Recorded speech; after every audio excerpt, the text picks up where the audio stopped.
Welcome everybody. I want to welcome you. We have an incredible show lined up with an incredible guest. We have a lot of breaking news. Let's give it a few seconds and let some more people join. The way the algorithm works, everybody that's joining, smash those hearts because we have an incredible guest here. A lot of you might know who he is already. A lot of you might definitely know, but I'll give you a quick little intro, if you may. I hope it does you justice because I'm sure it won't. But Daalder is president of the Chicago Council on Global Affairs. He has served since July 2013. He was the U.S. permanent representative on the Council of North Atlantic Treaty Organization from May 2009 to July 2013 under former President Barack Obama. He was a member of the staff of the United States National Security Council during the administration of President Clinton. And from 1998 to 2001, Daalder served as member of the study group of the U.S. Commission on National Security 21st Century, a multi year examination of U.S. national security requirements and institutions. So I want to welcome you. I hope I didn't miss anything. I'm sure I did. No, the only thing is I stepped down as the president of Chicago Council a few months ago. So I'm now president emeritus, and if you want to find me, I'm at Harvard at the Belfer Center. But and I'm Wonderful. but for those who know Chicago, that's home. So that's where I'm at. Love, great to be on. Really looking forward to a wonderful conversation here.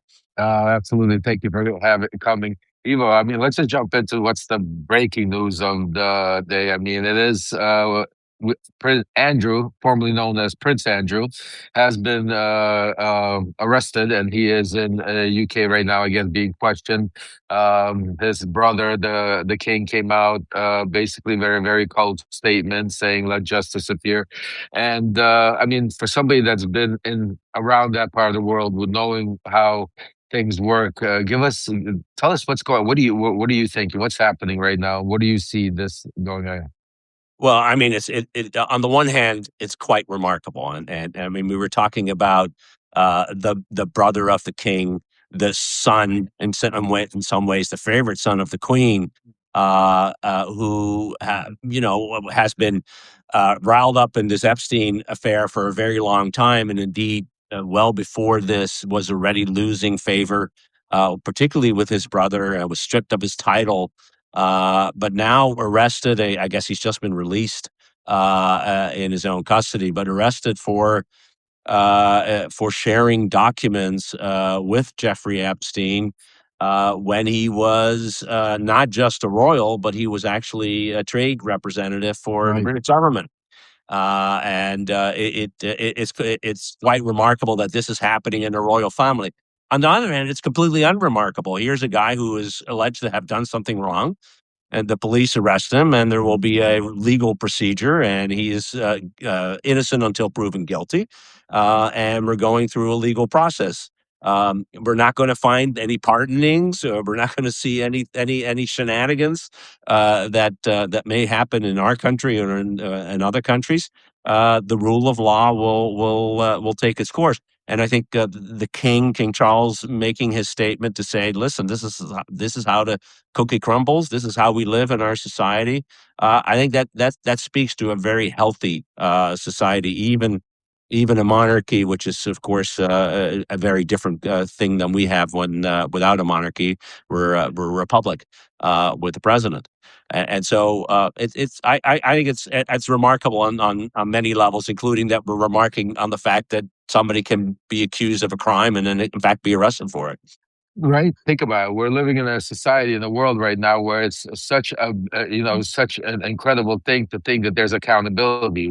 For the past year, we forgot what accountability really stands for. Instead, what we've been seeing is people just getting pardoning for fraud.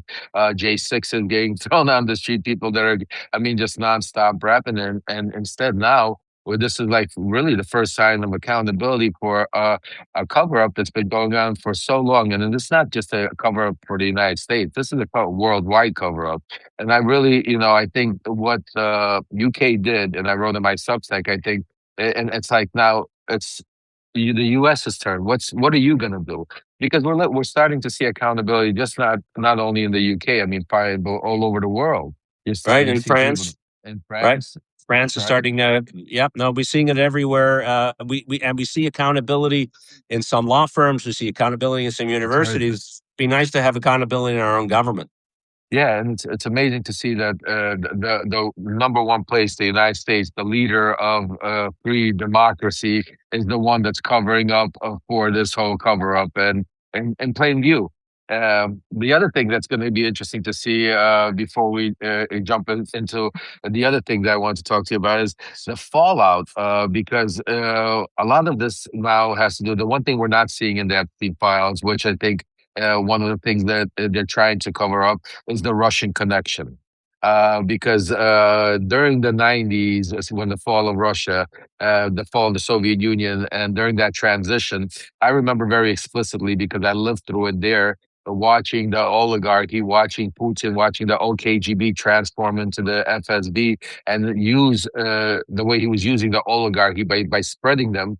And the UK was a very interesting part because there was a lot of money invested into the UK, a lot of prominent industries that were purchased in the UK, a lot of infiltration, not only into our government, but the British government, that by a lot of powerful people like Abramovich, people like, Dmitry Firtash, and others that, and I think that with the arrest of Andrew, and because it's right now not linked to and the pedophilia, which we know they're all in the loop. And Vexelberg, thank you, Kat.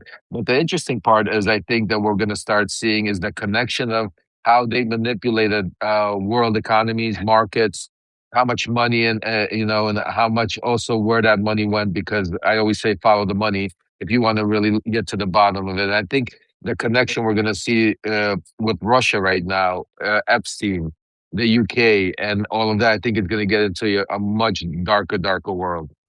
Yeah, I don't know the details. They're not out yet, so we will see. But nothing surprises me. There's no doubt that what we're dealing with is a deep penetration in our societies. That's what the Russians are great at. We can see it in some places. We've seen it in our own country here. We see it in Europe, and there's no doubt that the billionaire class and the oligarchic class seems to have been part of the Epstein world, and so I would not be surprised to find those kinds of things. Oh, absolutely, and there's other things that I'm hearing from a lot of my sources that are close inside of the conversation that are going on between Kushner and we could transition actually, because I think that's a really good subject to talk about. Also, is right now the conversations and the trilateral, whatever you want to call them, the fake news, the really nothing burger, but the conversations, peace conversations in Geneva have ended, and nothing came out of it, obviously, except for a lot of looks good, we're trying, there are things to talk about, but at the end of there, nothing. Somebody that's been in that industry, before I give you my source and before I get into what I think, somebody that's been in that world for so many years, watching give me an opinion on what you see and what you think is going on from what's happening right now. So what's going on is that both the Russians and particularly the Ukrainians want to make sure that they're not blamed for the absence of peace. The President Trump has made clear that he would get to peace in a couple of days. It hasn't worked. We're a year into the effort, and it's no further today. In fact, more people have been killed, more civilians have been killed while Donald Trump has been president in 2025 than any other year of this war. The Russians have accelerated their attacks. They have accelerated their ballistic missile and drone attacks on cities and civilians, committing war crimes. It is a war crime to target combatants, non-combatants, civilians. And yet somehow we have a peace process that seems to forget who the victim is and who the aggressor is. And we all know that this war can only end if and when the Russians come to the conclusion that they can't achieve what they want to achieve by the use of force. The entire peace process is something that is about the ego massaging of a single individual rather than trying to find a way out of this war. The way out of this war is very easy. It'll take a lot work, but the way we do it is you put pressure on Russia, you put pressure on the Russian economy, you make life very, very uncomfortable for the people in Russia, and you support Ukraine with everything they do. The Ukrainians are fighting for their land and their territory and their sovereignty and their identity. The Russians are engaged in a war conquest. In morale and the staying power will be with the defender, not with the attacker, as we already can see, and you could see what's happening in the last few weeks, months. More Russians are now being killed or removed from the battlefield, one for another, than are being deployed. They're losing beat the number of people on the lines. President Zelensky was in Munich, where he said 65,000 Russians in just 2 months. And just think about these. These are ordinary people.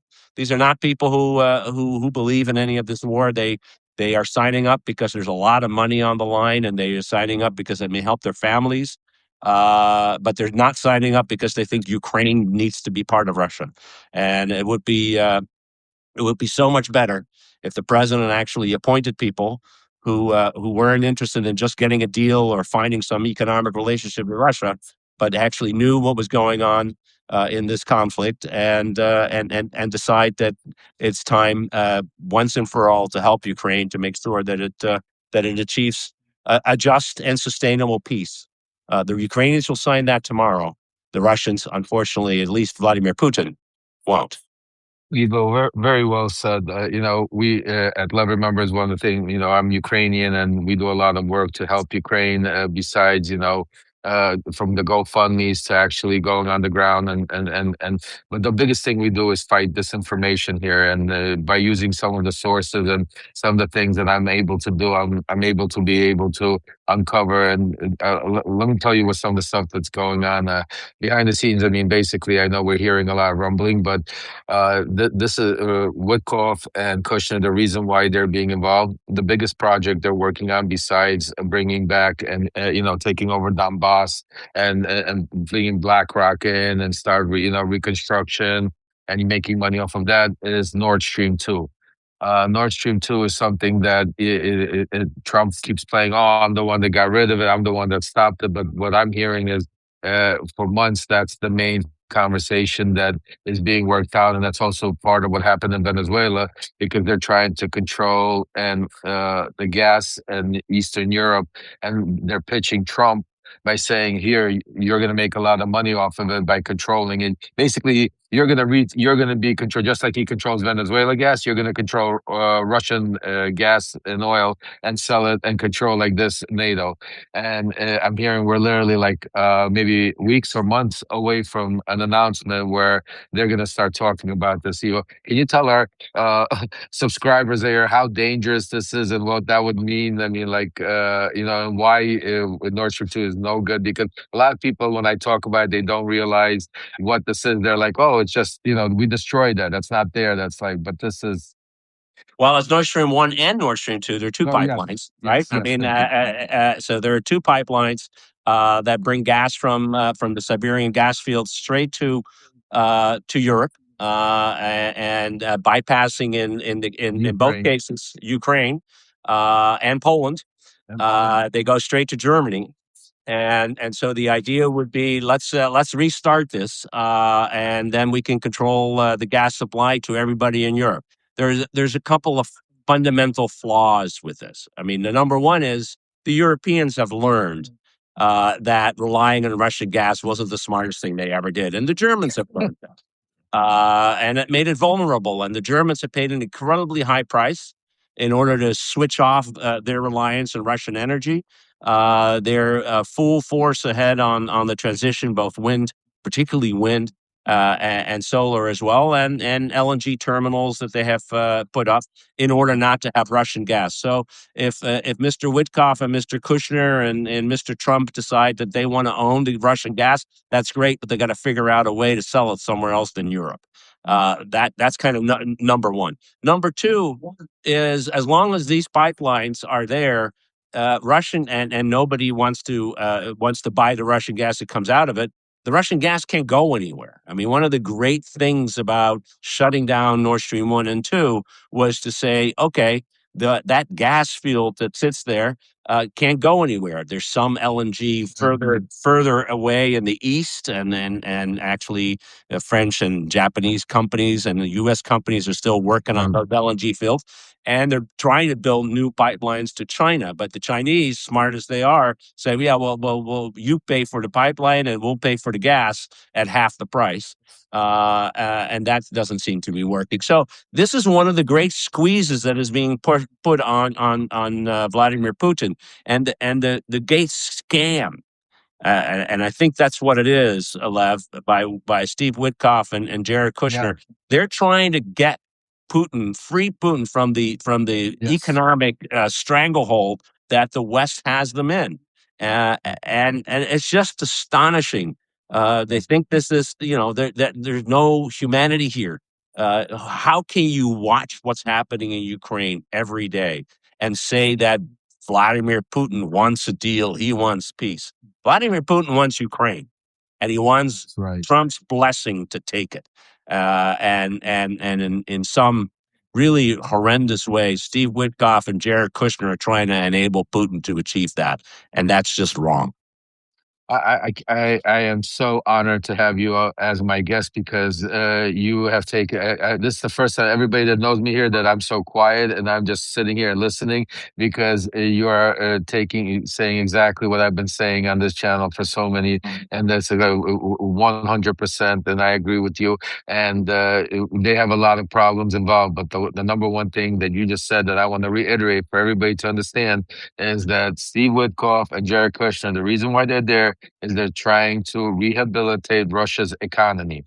Just like Evo said right now, they were dead. When Trump came into power, a lot of people don't understand, the Russian economy was literally 3 months, 2 months, 6 months, 4 months away from destruction. There was a lot of pressure. And by Trump coming in and lessening in some of the sanction on some of the companies and looking the other way while these shadow fleets are, being distributed, oil being not. Just think about it. All of a sudden, when Trump decided to, and one day we get all these fleets all over, and meanwhile Russia's doing it every day, but through by Iran, by China. Every day it's being done over there, and not only the oil and gas. A lot of things is being transported in these tankers are also cash, gold, arms, drugs.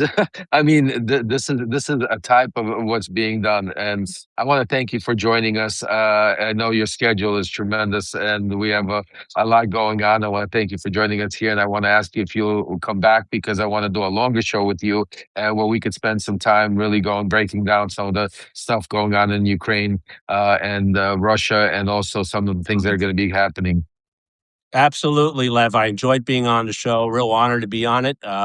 Happy to come back anytime. In the meantime, for your subscribers and for my subscribers, subscribe to Lev, and for your subscribers, subscribe to my Substack, America Absolutely. Abroad. Yeah. Where Uh, can everybody get you? That's what I was gonna say. Where can they get you? Tell us where they could get you. So they can get me on America Abroad here on Substack. That's my main my main outlet. I have a podcast called World Review with Evo Daalder every Friday, up in the Beautiful. air. So glad to be part of this, and really looking forward to doing this again sometime.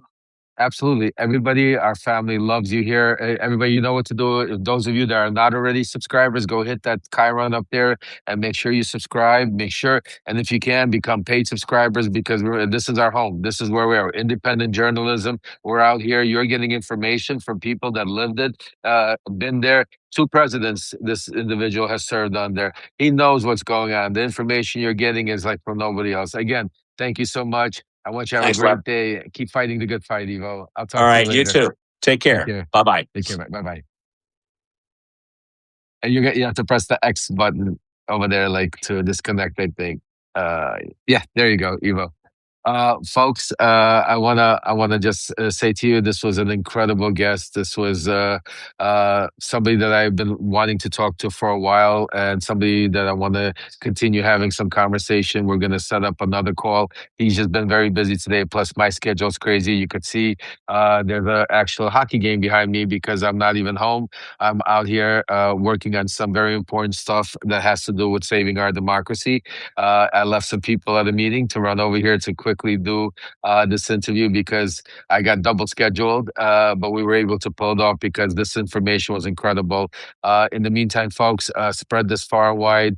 If you haven't yet become a subscriber, if you can become a paid subscriber, you know it's what it's all about. Number one thing, sign the Epstein, what's it called, petition. As you could see, accountability is coming. Later on today, I'm going to be going live. We have a lot of stuff to discuss that I'm going to give you a lot of breaking news that I'm working on right now. But I hope you enjoyed this conversation because it's really powerful. You're getting really is information from the sources, not from just some pundits. So have a wonderful, blessed day. I'll be coming to you shortly. In the meantime, hit those hearts, subscribe, pass it on, keep doing what we got to keep this movement going, and make sure definitely to sign the petition because we need more names, more names, more names. Because if UK could do it, America's next, folks. Let's get it done.